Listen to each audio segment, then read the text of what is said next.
Thursday night, I was at the Norton Board of Select meeting, and the members' guests were Ted Nesi and his journalism class from Wheaton College. Ted Nesi used to be a Sun Chronicle reporter, and now he's at WPRI Channel 12.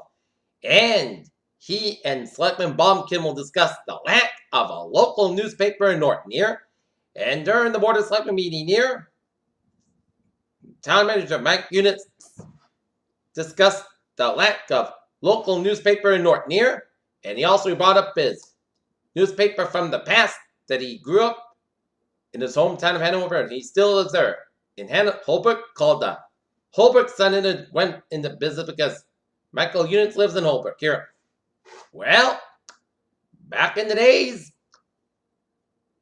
reporters from the Sun Chronicle of Edinburgh, the Taunton Gazette, the Brockton Enterprise, and the Patriot Ledger would have send reporters to cover every town along the southeastern Massachusetts region here. They would report on news what took place in the town. And now, the Brockton Enterprise and the Patriot Ledger, which used to be owned separately, is now merged. And same goes to the Taunton Gazette, while the Edinburgh Sun Chronicle is still owned.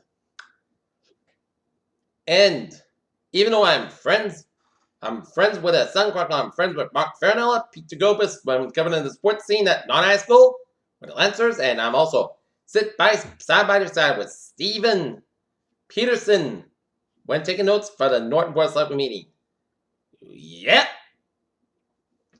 Since the lack of a community newspaper in Norton, since I remember the days of the Norton Mirror, used to cover the local town events, the Norton Courier, and the Norton Patriot back in the 1976 and 1980. So, with the lack of a community newspaper, I have taken over what goes on in Norton in politics and sports day by day. As I go to the town meetings, take notes at the town hall, and cover the sporting events. Last year, if more people would have relied on me in the last years over at the Norton, they would have been a different outcome. So